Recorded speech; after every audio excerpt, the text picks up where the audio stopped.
Good afternoon. It's Tuesday, April 21st. My name is Brendan Huggins, and I'm here at Bach Tower Gardens on one of our Pine Ridge Preserve trails.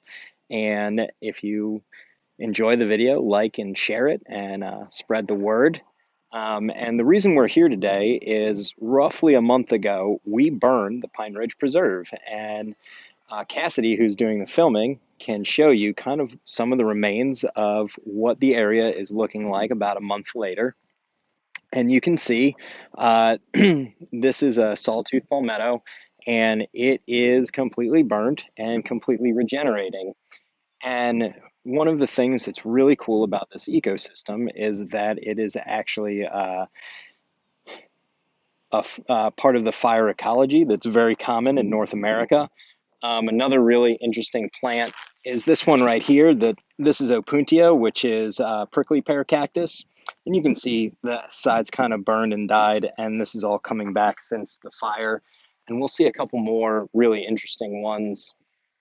Um, and one of the reasons this is so important is that the sandhill community is really fire-based, so it's primarily going to have a lot of longleaf pines, Pinus palustris. And one of the things we'll do, if you notice, if Cassidy, if you just pan around here, this is a live oak, and this is actually not supposed to be in the sandhill, but we have preserved this because of some of the function that it shares for our guests who are walking or running the trail.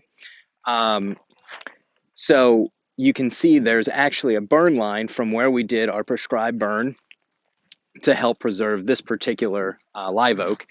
And as we walk through, you'll notice that our longleaf pines, you can see kind of where the fire jumped up and burned some of their needles, but they're more or less completely recovered at this point in time.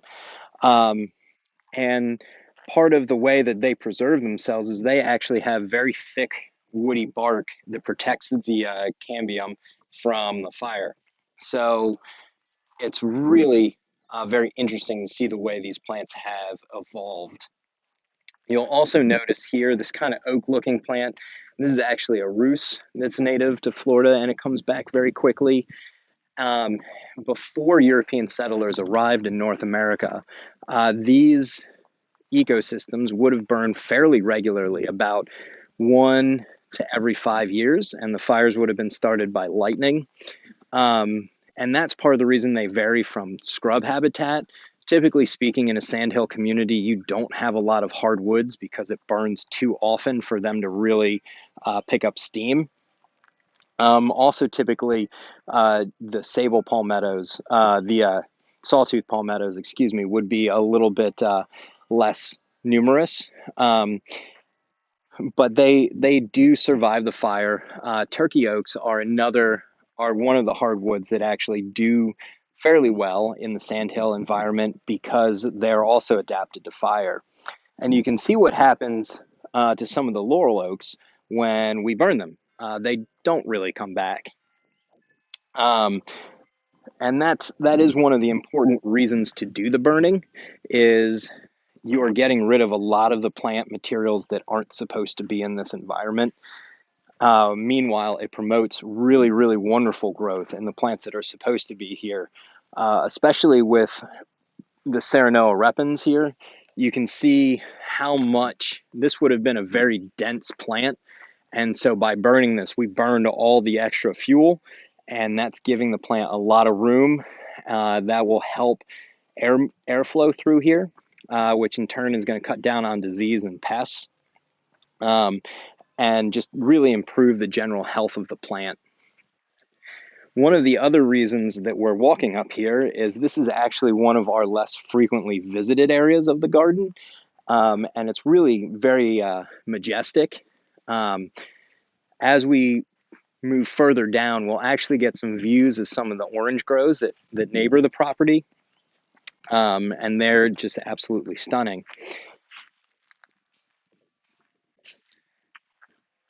So this is, again, another one of our natives, and this is actually, unfortunately, a native that we don't really like to promote. This is Smilax. Where I lived in South Carolina, we called it Greenbrier. And this is actually does not mind the fire. And so you can see it's starting to come back pretty decently down here as well. Um, Out of all this area that was burned, it's got 1, 2, 3, 4, 5, 6, 7, 8, 9, 10, 11, 12, 13, 13 shoots at least coming up in that little area. Um, and even though it's native, one of the reasons we don't tend to promote it is it grows up trees and kind of shades out the tree itself. So we do try and monitor their population. Another bonus of this that we maybe an unintended consequence is we have a great view of the tower right here. Um, and I believe Geert is practicing for his 3 o'clock concert. So you'll also notice as we walk through here an awful lot of grass, and wiregrass is one of the dominant species of the sandhill community. And this ecosystem really relies on the grasses. They provide a lot of the fuel for the fires. So without an abundant fuel source, unfortunately, this ecosystem can't continually burn. So these plants actually would catch fire when lightning struck, and that is what promoted the fires previously. Now, burn technicians in Florida, particularly burn bosses, really enjoy having acreage that has a lot of grasses because when they're dry, they catch fire very quickly, come back very quickly, and that helps just have a very good, smooth fire when you do burn. Um, there are several other grasses that are very typical in a sandhill environment. So you're not just going to see the wiregrass, but in a lot of restoration areas, wiregrass tends to be the more dominant grass. Um, and so when we get, yeah, so right here, this is really kind of neat. When you walk through areas that have been burned, particularly on the pines, you'll notice kind of blackened uh, bark, and that's really where the fire will actually have come up. So on these particular oaks, they the fire did a little bit extra damage to them, but when you start walking through forests and you see really blackened bottoms of particularly the longleaf pines, those are forests that have either been controlled burned or have had forest fires in them. And for a long time, forest fires were suppressed in the United States. And as we learn more about fire ecology, that thought process has changed greatly. Fire is now seen as one of our best management tools for a lot of natural areas in the United States. And a big reason for that is that when we don't do any controlled burns, when we don't have any wildfires, there is a large buildup of fuel. And the more fuel that builds up, the hotter the fires and the longer they can potentially burn. So we do try and burn our natural areas once every 3 to 5 years, which more or less keeps them in line with what would happen naturally. Again, almost all of our native areas are sandhill. So again, they would have burned every 1 to 5 years. And it is kind of wonderful to kind of see this whole burn section, and then you just have this incredible Serenoa just bursting with color through it. I think it makes a really wonderful contrast for us, and it's just a beautiful sight to see.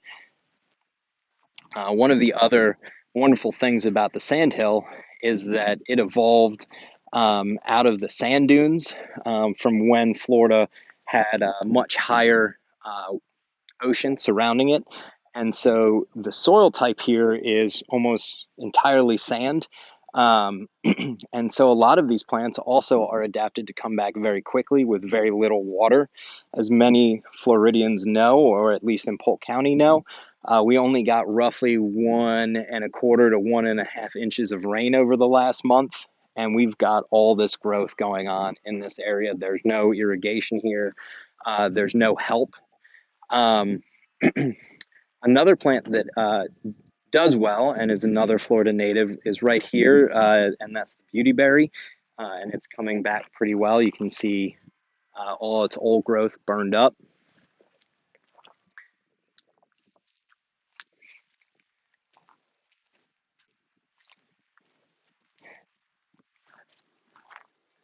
And so just up ahead, we might be able to catch a couple of gopher tortoises, but they may have already heard us and taken off. Another plant that you do have to control post-burn is the passion vine. And so we will come through and identify them and treat them after we've come through and burn because of their very resilient root system. They are a plant that, even though they're not technically fire adapted, they do come back after fires and need to be treated.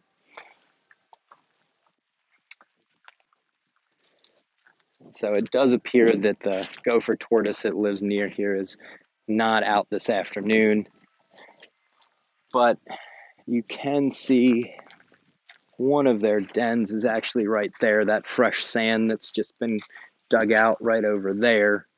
And so a lot of the animals in the sandhill community rely also on fire to help them. One, it gives them a lot more visibility to see predators, but it also helps get rid of plants that maybe aren't food sources for them.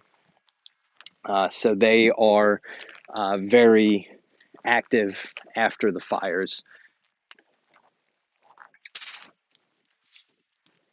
And we're coming up to one of the plains where we'll get a really nice view of some of the surrounding groves.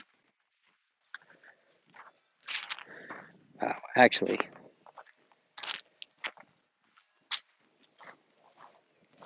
so this is what I was talking about. If you're walking in the woods, you can see the fire on this pine was way over my head and way even above my arm outstretched, and it's 360 degrees burned, blackened, and you can look up and it's actually pushing new growth all throughout here where the fire was. And it didn't really skip a beat at all, even though the fire was up on its trunk 10, 13 feet. So it's really just an incredible amount of resiliency that these plants have in them.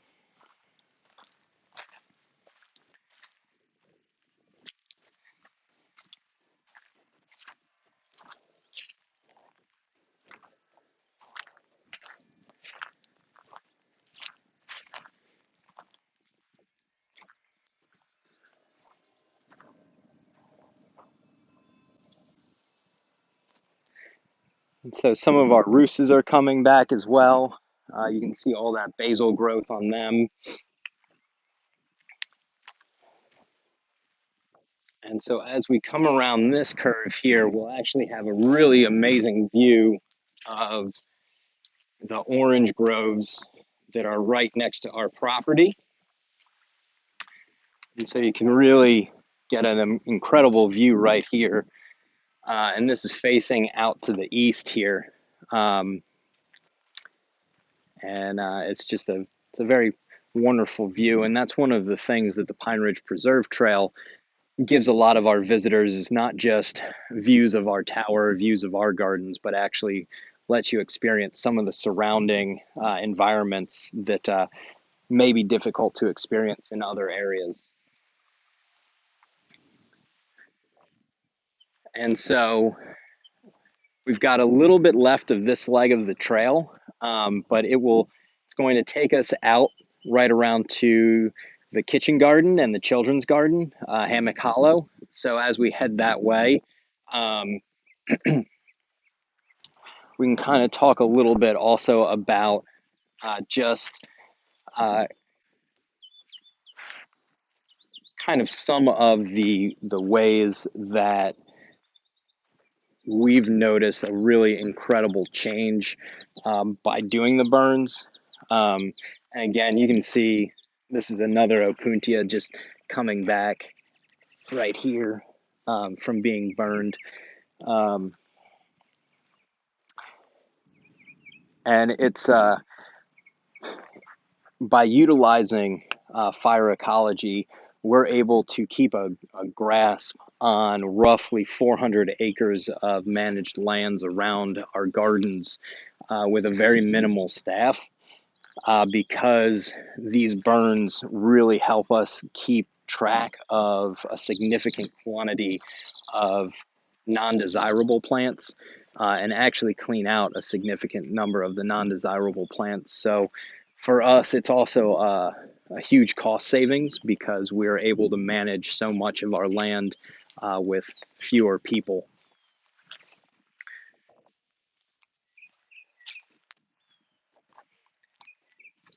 One of the other things that is really nice about the burns, as you can see, one of our snags that's there. Um, and even though that got exposed to fire, it's still standing up, and that provides a ton of habitat, not just for insects, but then it's also going to provide a really wonderful feeding area for woodpeckers and things of that nature. Um,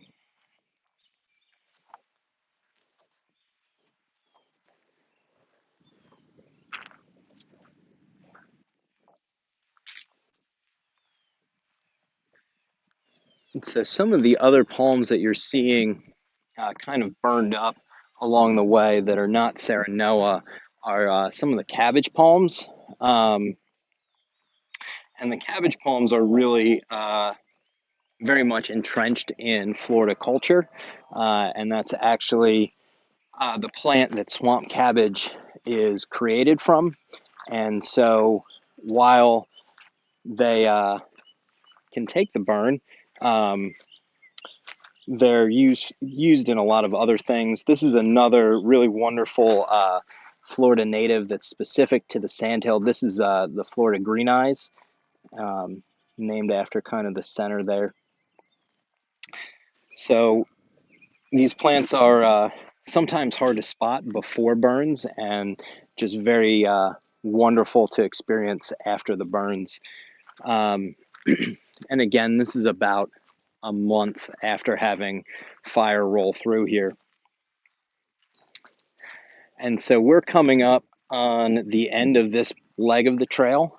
And so we'll leave you with that information. Please let us know if you have any questions. Yeah. All right, so for everybody at home, I think this is going to be the number one question out there. Does it hurt the animals that live in this area when we do a controlled burn? No. So the animals that live in this area have evolved to live with fire. Again, before human intervention, these areas were burning every 1 to 5 years. So the animals that have come into these areas have developed a symbiotic relationship with fire, whether it's gopher tortoises whose burrows take them below the surface far enough to not be bothered by the fire, or it's the animals who simply move on to the next section and wait for the fire to go away and come back. The fire is part of the way these animals have evolved, and it does not affect the wildlife the way that I think many of us think it does. You know, uh, their home is a little bit more resilient than ours. Okay, and so once again, we're here at Bach Tower Gardens. I hope you enjoyed the walk. We were glad to share this area of our property with you. And again, if you enjoyed the video, please like and share it, and we'll see you all later. Bye.